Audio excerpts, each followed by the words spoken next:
আক্রমণ পাল্টা আক্রমণে ব্যাপক উত্তেজনা বিরাজ করছে বিশালগড় বাইদ্যারদিঘি কসবা এলাকায়। ঘটনা মঙ্গলবার রাতে কসবা এলাকায় হরিনাম সংকীর্তনে দুই উচ্ছৃঙ্খল গোষ্ঠীর মধ্যে শুরু হয় মারপিট। জানা গেছে, হরিনাম সংকীর্তনের মধ্যে কসবা এলাকার অমিত সরকার ও বিজয় সাহার মধ্যে কোনো একটি বিষয়কে কেন্দ্র করে কথা কাটাকাটি হয়।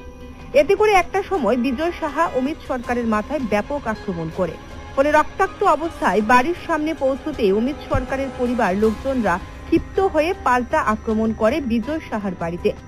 এতে সারা রাত ব্যাপী ব্যাপক উত্তেজনা বিরাজ করছে গোটা এলাকা জুড়ে।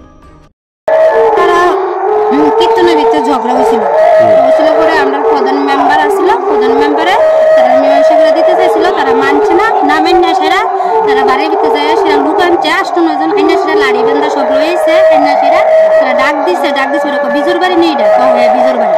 এই কথার সঙ্গে সঙ্গে তারা 27 জন ঢুকে গেছে, ঢুকে সেরা 3 জন পুরুষ লোক হ্যাঁ মশারের তলা ঢুকে গেছে, ঢুকে মেয়ে লোক তারা যেমনে পারছে অত্যাচার করতে হইলে অত্যাচার কয়তেন না পারছে না। এরপরে তারা দিদি শাশুড়িরা ফালাই দিছে দেখা দিয়া, আর বড় মায়ের মারছে, তারপরে বিজোর মায়ের দূর করছে, তারা বাড়ি সব ভাঙচুর করছে, তারপরে পিটাই পিটি দূর পারছে। মানে কি কারণে এই ঘটনা, কি কারণে? তারা ওই কীর্তনের ভিতরে কাজ হয়েছিল, তারা দুনো পক্ষের ভিতরে। মানে কার সাথে ঝামেলা হয়েছিল? বিজোর লোক। আচ্ছা, বিজোর লোকে কার ঝামেলা হয়েছিল? বিজোর লোক হচ্ছে দোজনগরের ছেলেটির লোক।